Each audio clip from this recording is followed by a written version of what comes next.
Tal como relata el doctor Abdul Qaher Muhammad en su artículo Una breve historia de los musulmanes en Panamá, en el siglo XX, un grupo de indios musulmanes llegaron a Panamá voluntariamente debido al dólar y a la actividad económica que había en aquel tiempo.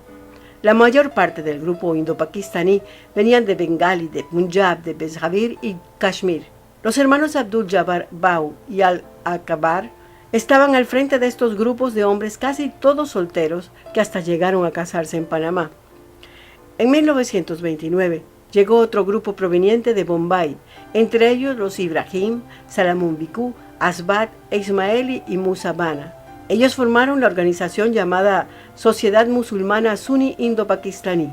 De este grupo proviene el abuelo de nuestro invitado de hoy, un hombre con estudios, con una amplitud de mente que decidió dejar la India y aprovechar las grandes oportunidades que ofrecía un pequeño país de América, Panamá. Se trata de un profesional que, como su abuelo, se atrevió a ver la vida de otra manera. Él es el doctor Ahmed Bana. Gente interesante.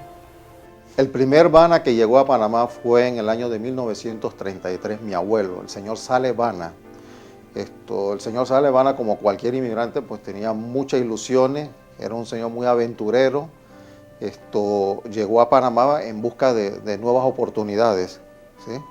Así que se estableció en Panamá desde 1933.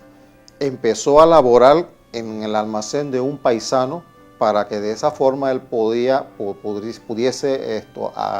aprender el idioma español, conocer cómo se maneja el negocio, y ya 20 años después él abrió su propio negocio. La India ha tenido un alto nivel educativo desde el siglo VI a.C., pero cuando estuvo bajo el control musulmán y luego británico, el aporte de los indios a la educación se redujo y dio paso a métodos más modernos. En el siglo XX, Gopal Krishna Gokhale fue responsable de la educación primaria gratuita y obligatoria. Mohandas Gandhi, abogado, filósofo, pacifista, fue precursor de la independencia de la India, y el poeta Rabindranath Tagore, responsable de una escuela experimental donde se trataba de combinar lo mejor de la cultura occidental e india, que en 1921 llega a convertirse en la Universidad de Visva Bharati. Por sus logros, todos recibieron reconocimientos internacionales. Esta fue la India que el señor Bana dejó en 1929, cuando casi se convertía en un profesional. Mi abuelo viene de Bombay, en la provincia de Bombay, de un lugar llamado Navsari, ¿sí? Él estaba estudiando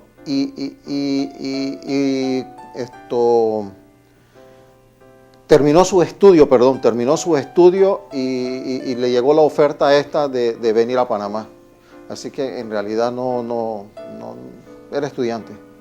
Bueno, la educación, él estudió en un periodo donde los ingleses dominaban la India. Entonces la educación en ese entonces, él era una persona bastante preparada en ese sentido, porque ellos seguían un sistema inglés. Tengo entendido que él llegó como a un college, no lo llegó a terminar, pero más o menos llegó.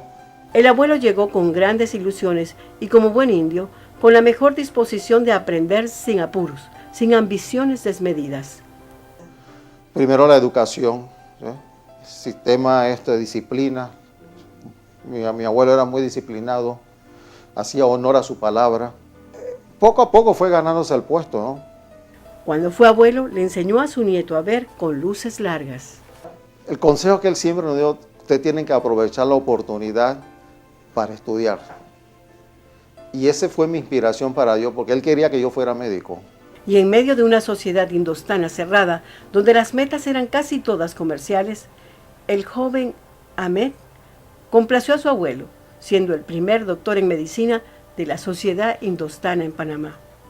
Por ahora fui el primero y por ahora el único. Pasados muchos años de trabajo continuo y disciplinado, el señor Bana se casó en la India. Ya cuando él vino a Panamá, él estaba casado. Sí, de ese matrimonio hubieron 2 hijos. Mi papá y mi tía. ¿Y nacieron aquí en Panamá o en No, nacieron en la India. Ellos nacieron en la India. Primero nacieron en la India, después llegaron a Panamá. Llegaron a una edad más o menos 20. Mi papá llegó a Panamá cuando tenía 20, 21, 22 años. Después él se fue a casar en 1953, 52. ¿Sí? Se casó y el primer niño fui yo. ¿Sí? Yo nací en la India, pero yo vine a Panamá cuando tenía 8 meses. Los demás hermanos míos, porque nosotros somos 5, 3 hermanas y dos varones, todos ellos nacieron aquí en Panamá.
A sus 8 meses, el niño Ahmed dejó la India para adoptar un nuevo país.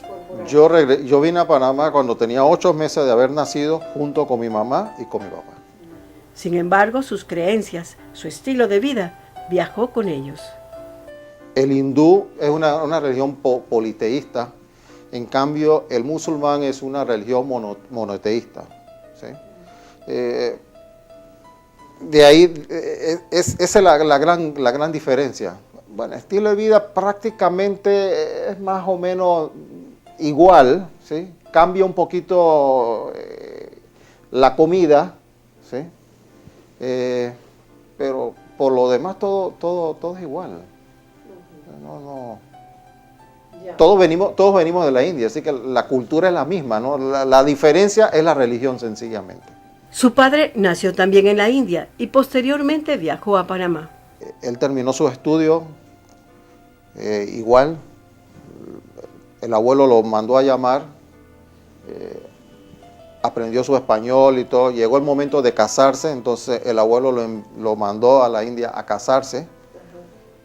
Allá pues se casó con mi mamá, se quedó un tiempo y venimos todos juntos.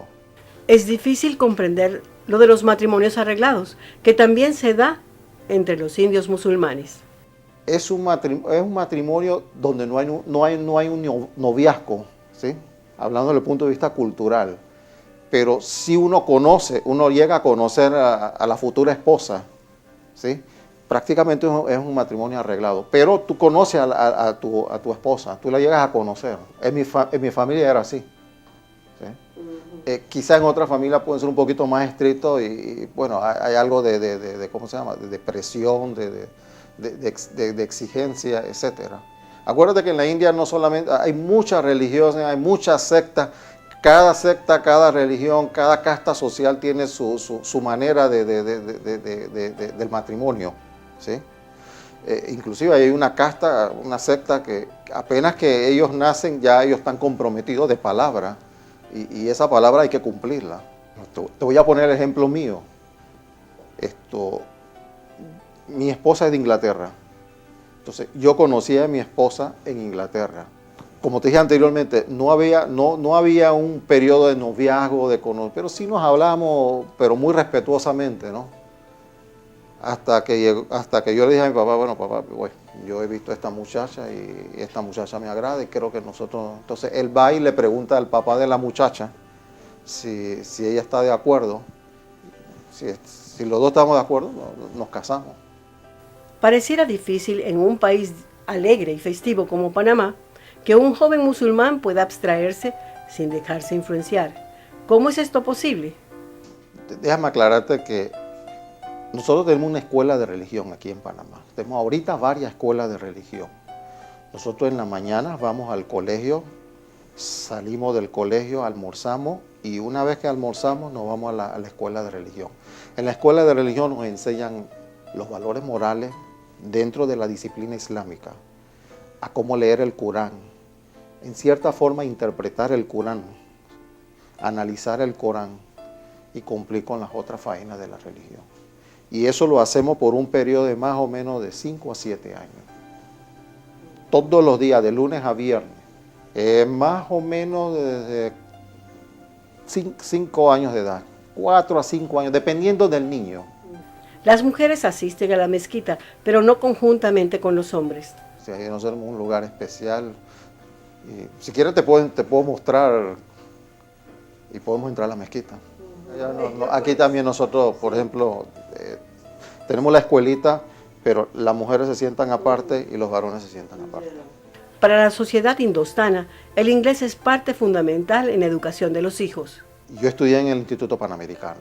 Ahí hice mi primaria, mi secundaria y me gradué de ese colegio. La razón era evidente, era una escuela casi toda en inglés. Bueno, en aquel entonces por el nivel de inglés. Y nos dice sin titubear que el indostán que llega a Panamá tiene el comercio en las venas, probablemente porque los liga al negocio desde pequeño. Yo creo que sí, yo creo que sí. Desde chiquito yo estaba en el almacén, así que yo empecé pegando precios a la mercancía, arreglando la mercancía, hasta vendiendo si había que vender. Me acuerdo que la primera experiencia era vender las postales. A veces yo voy al almacén, todavía voy al almacén. Su abuelo logró abrir el almacén Casa Habana con mercancías finas de la India. Llega a construir un edificio donde vivían y tenían el negocio en la parte inferior. Desde ese balcón vio pasar la vida festiva, las grandes revueltas y la vida política del panameño, circunscrita en la Plaza 5 de Mayo y el Parque Santana. Sobre los carnavales comenta. Bueno, mira, personalmente nunca. Mira, cuando niño yo vivía en la Central, así que yo todas las comparsas, los carros alegóricos, la veía desde mi balcón.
Las nuevas generaciones viven de otra manera, no obstante la mayoría no forma parte de las fiestas.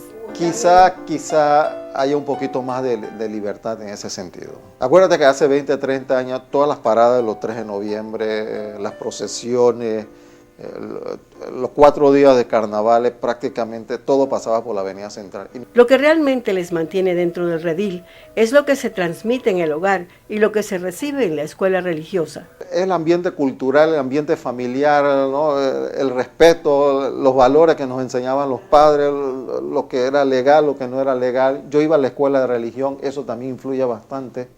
Ayudaba que desde niño tenía la rutina de estudio que él disfrutaba.